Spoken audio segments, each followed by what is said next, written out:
Bab 534. Bai Lixiong meraung, Pan Gohua membeku di tempat. Kemudian, di bawah tatapan curiga semua orang, Bai Lixiong buru-buru mendatangi Chen Ye. Dia bahkan menyerahkan ponsel di tangannya kepada Chen Ye, yang itu.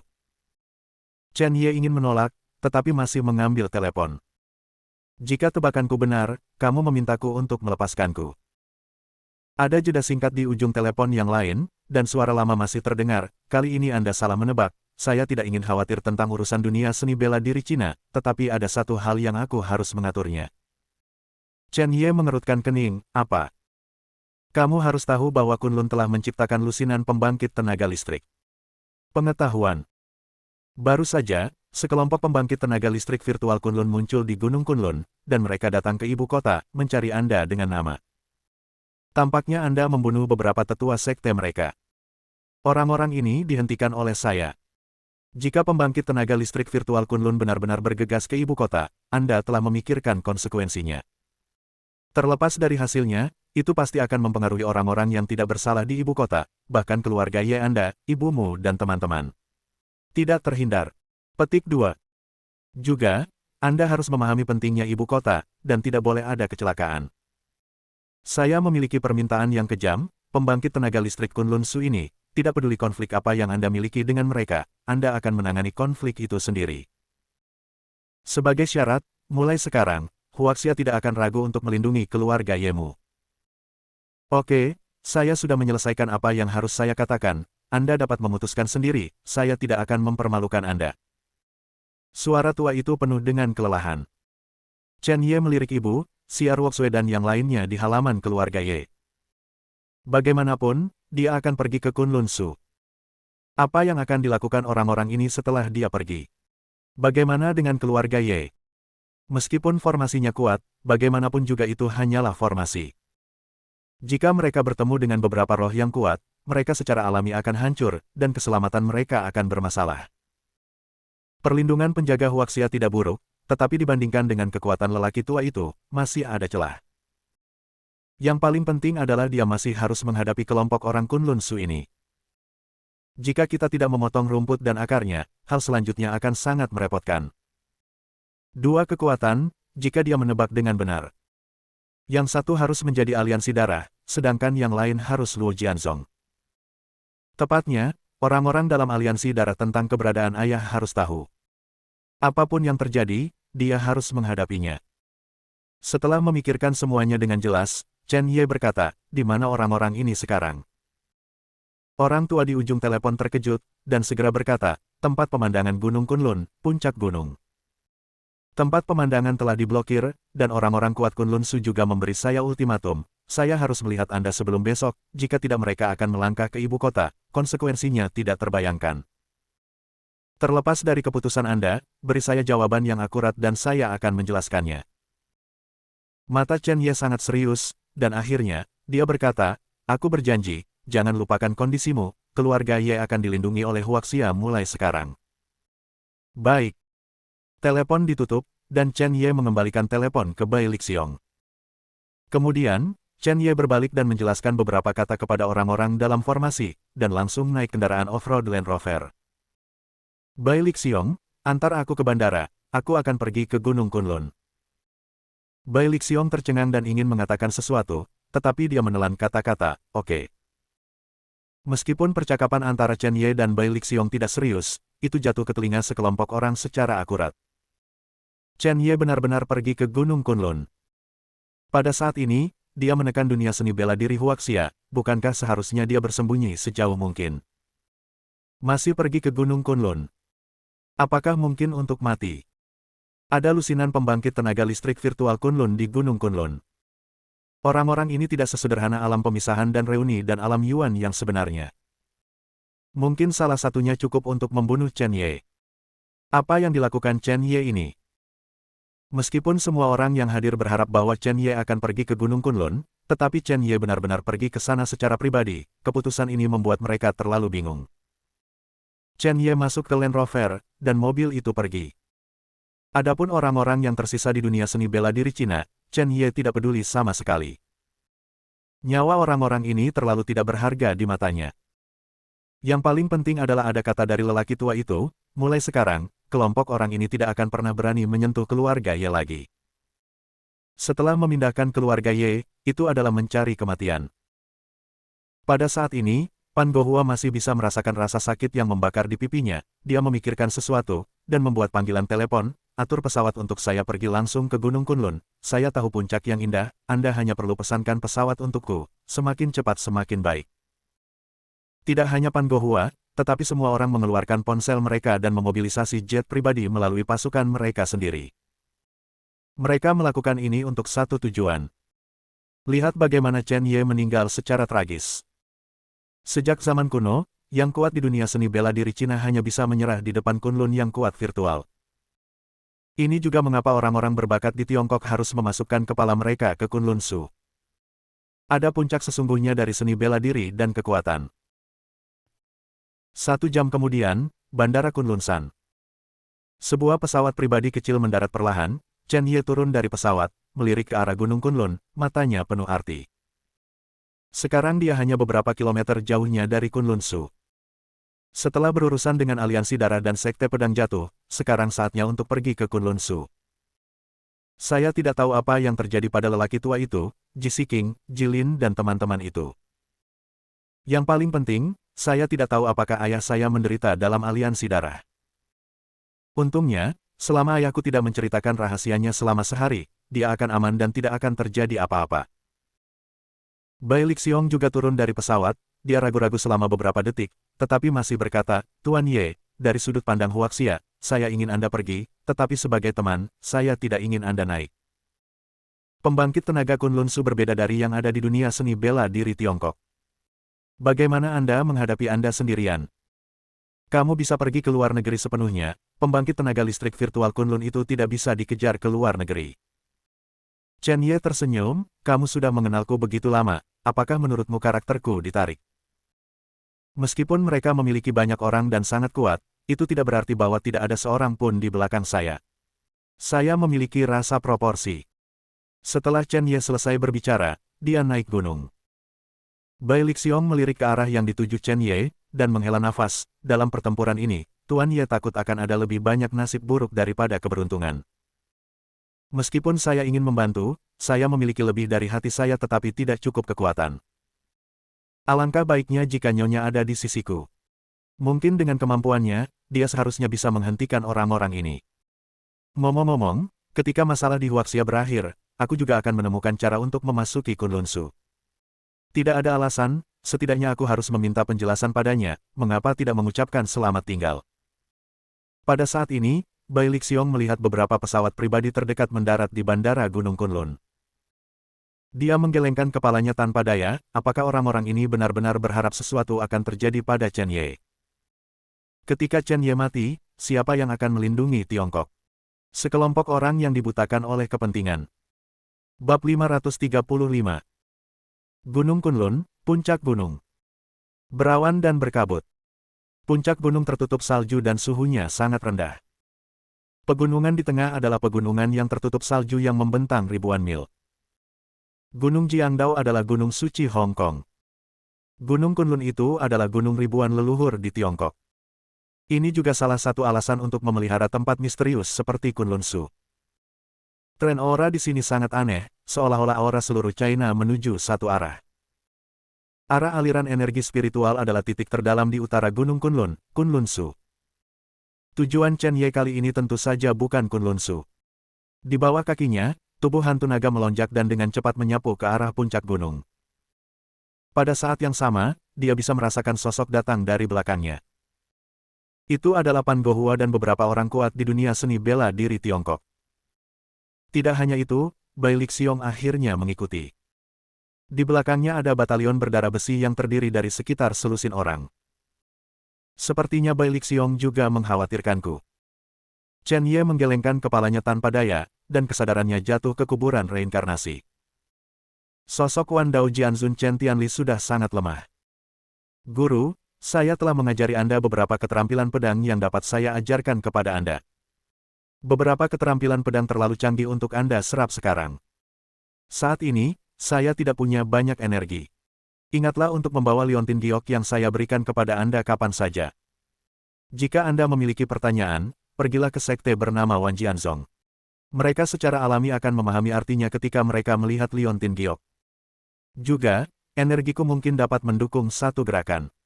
Aku akan menghadapi pembangkit tenaga listrik Kunlun Su nanti. Jika aku kalah, aku hanya bisa meledakkan satu gerakan. Setelah bergerak, jika kamu tidak bisa bertarung, ingatlah untuk melarikan diri. Belum terlambat bagi seorang pria untuk membalas dendam dalam 10 tahun. Mendengar ajaran di telinganya, Chen Ye mengangguk, "Tuan, saya selalu punya pertanyaan, bagaimana saya harus melihat Anda setelah Anda menghilang? Mungkinkah aku harus menderita rasa sakit karena meninggalkan 100 tuan?" Chen Tianli tersenyum, kotak pedang di belakangnya sedikit bergoyang. "Guru, ketika Anda cukup kuat, Anda secara alami akan memahami arti dari kuburan reinkarnasi. Sampai batas tertentu, jika 100 dari kita terjebak, Anda akan memecahkan dilema ini. Kuncinya. Sebagai pemilik makam pemakaman reinkarnasi, hanya kamu yang telah menyerahkannya. Selama kamu ingat untuk berkultivasi dengan baik, ketika saatnya tiba, kita secara alami akan melihatnya, tetapi kita tidak tahu dalam bentuk apa itu." Chen Ye mengangguk, dan melihat lagi batu nisan yang tersisa di pemakaman reinkarnasi. Kali ini, 3 batu nisan sudah menunjukkan tanda-tanda aktivasi. Energi pada batu poyang jiwa-jiwa terus-menerus menyatu menjadi 3 batu nisan.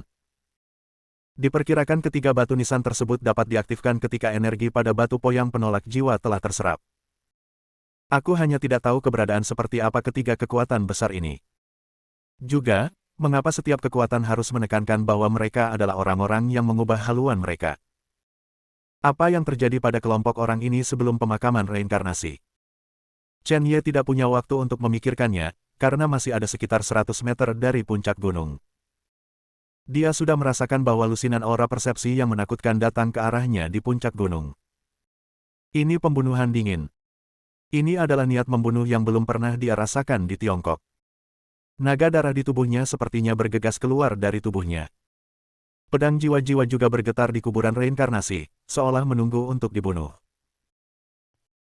Pada saat ini, puncak Gunung Kunlun. Puluhan orang berkumpul. Mereka adalah pembangkit tenaga listrik yang dikirim oleh Aliansi Darah dan Sekte Pedang Jatuh. Luo Jianzong dipimpin oleh seorang tetua bernama Su Mingwu.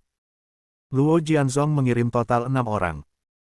Aliansi Darah dipimpin oleh seorang penatua bernama Li Xuanjun. Meskipun lebih dari 20 orang dikirim kali ini, mereka bukan elit dari Aliansi Darah.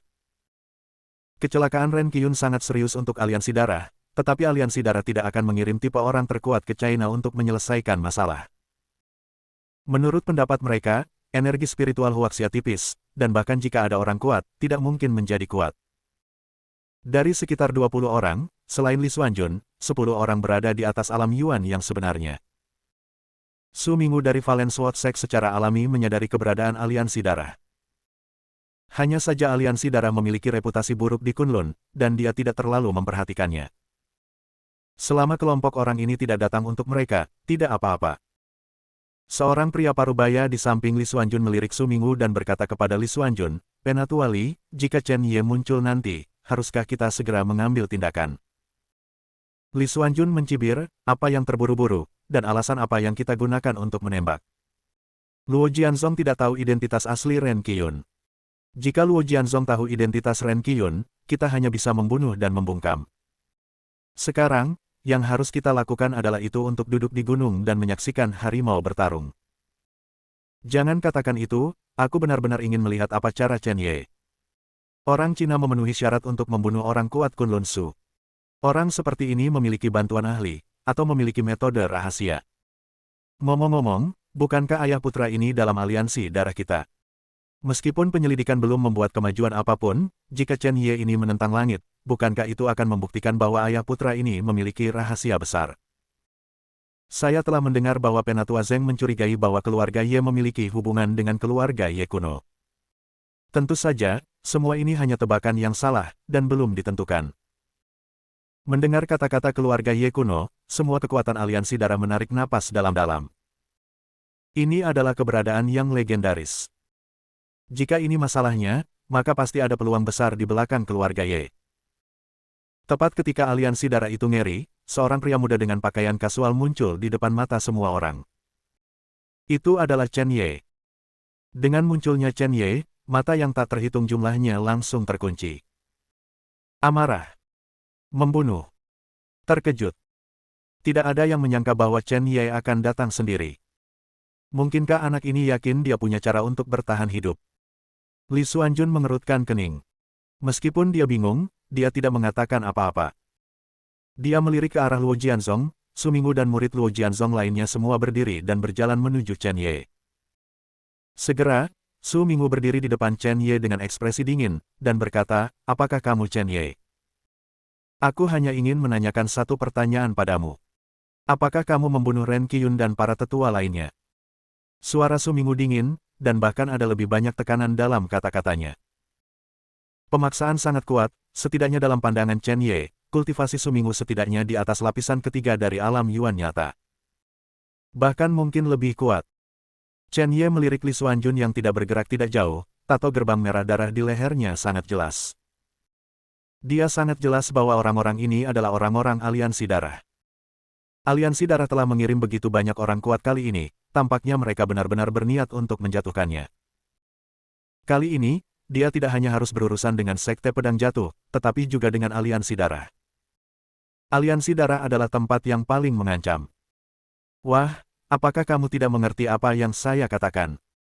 Su Minggu dari Luo Jianzong berkata dengan keras ketika dia melihat bahwa Chen Ye tidak bereaksi sama sekali, dengan ekspresi muram di wajahnya. Bab 536. Baru pada saat itulah Chen Ye tenang, dan berkata dengan ringan, "Ada sesuatu yang belum kamu ketahui, Ren Qiyun memiliki identitas lain, dan itu adalah tetua dari aliansi darah. Aku membunuhnya, sampai batas tertentu, itu adalah pembantu.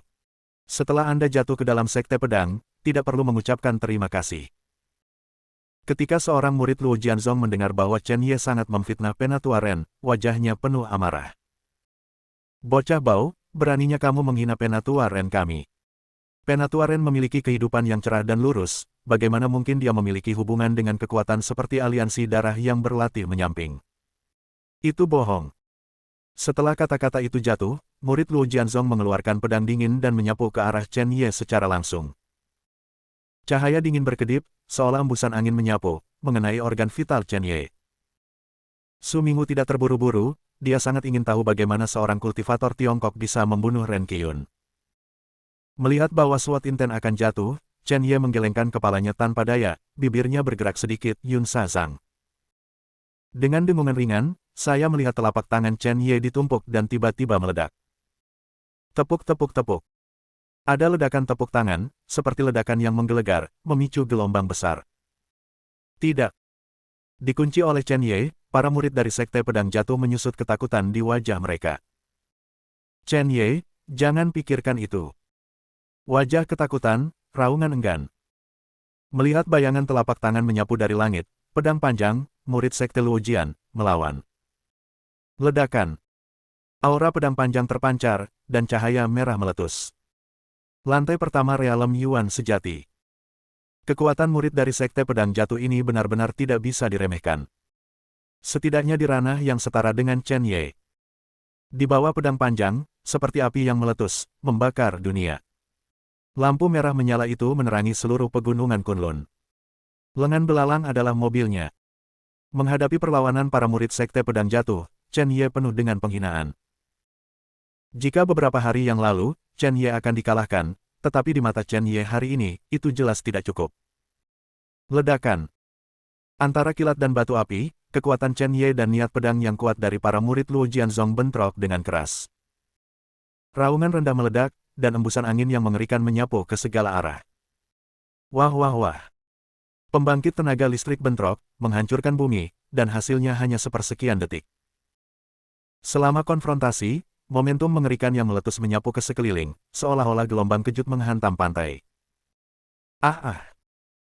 Di bawah badai yang menakutkan ini, dengan Chen Ye dan murid-murid Sekte Luo Jian sebagai pusatnya, gelombang udara berlalu, dan beberapa ahli seni bela diri Tiongkok yang baru saja datang ke puncak gunung untuk menyaksikan kematian tragis Chen Ye tiba-tiba berteriak. Itu langsung tersingkir. Konfrontasi antara dua pembangkit tenaga listrik seperti itu, bahkan jika itu adalah gelombang udara yang meluap, bagaimana orang biasa bisa menolaknya? Untuk sesaat, pemandangan menjadi kacau dan orang-orang berbalik. Kalkunnya. Pecahkan untukku. Chen Ye bahkan tidak melihat kerumunan orang di sekitarnya yang terguncang. Ada seringai di sudut mulutnya, dan dia tiba-tiba berteriak. Klik. Suara Chen Ye jatuh, hanya untuk mendengar suara renyah, dan ekspresi murid sekte pedang yang jatuh langsung terdistorsi. Jeritan yang menusuk hati datang, dan saya melihat lengan para murid Luo Jianzong terpelintir. Kabut darah dipenuhi dengan darah, dan dagingnya terbang. Dalam jeritan itu, tulang-tulang putih tersingkap di antara langit dan bumi. Dan dengan teriakan, tulang putih itu bahkan berubah menjadi pecahan tak berujung dan terbang keluar. Hanya dalam satu gerakan, Chen Ye menghapus lengan para murid dari sekte pedang jatuh. Bukan karena dia kejam. Itu karena murid Luo Jianzong membuat gerakan membunuh pada saat pedang, dan dia tidak perlu menunjukkan belas kasihan. Bersikap baik kepada musuh berarti kejam terhadap diri sendiri. Wow! Dengan wajah yang hampir terdistorsi, di tengah jeritan, para murid dari sekte pedang jatuh, yang lengannya dihapus, terbang keluar seperti batu besar. Adegan di depannya benar-benar mengubah ekspresi Su Mingwu. Siapa yang mengira bahwa Chen Ye tidak hanya sombong, tetapi metodenya sangat kejam. Dia dengan tegas menetapkan tujuan Chen Ye untuk membunuh para tetua Luo Jianzong. Anak ini adalah orang gila yang haus darah. Su Mingwu tidak bisa duduk diam, melirik murid yang tersisa, dan berkata dengan dingin, kumpulkan susunan pedang, ambil putra ini, aku ingin hidup. Ya, Penatua Su. Murid Luo Jianzong yang tersisa mengambil 3 langkah berturut-turut, dan tanah bergetar. Pedang panjang di tangan semua orang semakin bergetar. Wosh! Qi melepaskan diri dari telapak tangannya dan terbang keluar. Formasi pembekuan dan pembunuhan yang rusak. Dengan auman salah satu dari mereka, pedang panjang terbang itu memancarkan pita merah, seperti serigala darah, menggigit liar ke arah Chen Ye. Chen Ye tidak berani gegabah, dia mengeluarkan pedang pembunuh naga, energi sejati dantian melonjak, dan dia langsung menolaknya. Pita merah itu robek di tempat. Bahkan ada lebih banyak retakan di permukaan pedang panjang itu. Itu bisa runtuh kapan saja. Bagaimana bisa? Tidak ada yang menyangka bahwa Chen Ye bisa menghancurkan formasi ini begitu cepat. Ini jauh lebih mudah. Ini hanya beberapa detik. Mungkinkah Chen Ye masih penyihir arai? Melihat Chen Ye yang mendekat di depannya dalam sekejap mata, satu-satunya murid Luo Jianzong yang tersisa ketakutan. Seperti terjebak dalam rawa, pada saat ini, para murid sekte pedang jatuh di bawah kunci napas agung Chen Ye, ingin mundur, dan bahkan tidak punya cara untuk mundur. Apakah anak ini benar-benar dari China? Bukankah kamu dibesarkan di Kunlun? Kapan Cina memiliki orang yang begitu kuat? Ledakan. Melihat bahwa Chen Ye tidak masuk akal, dan pedang yang sangat mendominasi jatuh, para murid dari sekte pedang jatuh yang kental pucat dan ketakutan. Apa? Di bawah ketakutan yang tak ada habisnya, para murid dari sekte pedang jatuh meraung. Tidak ada pilihan selain melawan. Menabrak. Dalam sekejap, ada raungan lain. Sudah terlambat bahkan untuk berteriak. Retakan. Ada ledakan suara retakan yang tajam, dan dada para murid dari sekte pedang jatuh yang terlihat dengan mata telanjang runtuh ketakutan. Darah tak berujung mengalir seperti air mancur, dan tubuh mereka tiba-tiba terbang terbalik, menabrak kerumunan yang kacau. Pan Gohua, yang baru saja tiba di puncak gunung, melihat beberapa tubuh penuh darah di depannya, dan ekspresinya berubah total. Murid-murid sekte pedang Kunlun Suluo telah dilatih dengan sumber daya terbaik sejak kecil, tetapi sekarang mereka bukan tandingan seorang pemuda yang dibesarkan di Tiongkok. Chen Ye ini tidak bisa begitu mengerikan bahkan jika dia berlatih dengan memukuli rahim ibunya. Penatua Su, selamatkan kami. Murid Luo Jianzong yang terluka parah meminta bantuan. Mereka bisa dengan jelas merasakan darah mengalir ke seluruh tubuh mereka. Sakit dan kesusahan. Su Mingwu tidak ragu lagi, dia menggenggamnya dengan 5 jari, dan pedang dingin dari pinggangnya keluar. Saya di telapak tangannya. Bocah bau, kamu berani menyakiti murid Luo Jianzong saya, mencari kematian. Jangan berlutut untuk saya. Pada saat ini, Su Mingwu benar-benar marah. Auranya sepertinya terbakar. Sepertinya kamu benar-benar memiliki kekuatan untuk membunuh Luo Jianzong yang lebih tua. Aku akan membalas dendam Ren Qiyun hari ini. Sikat-sikat. Cahaya dingin berkedip, dan momentumnya melonjak. Dalam sekejap mata, Su Minggu naik ke langit, dan cahaya pedang menembus segalanya. Niat membunuh yang menakutkan tampaknya membekukan dunia.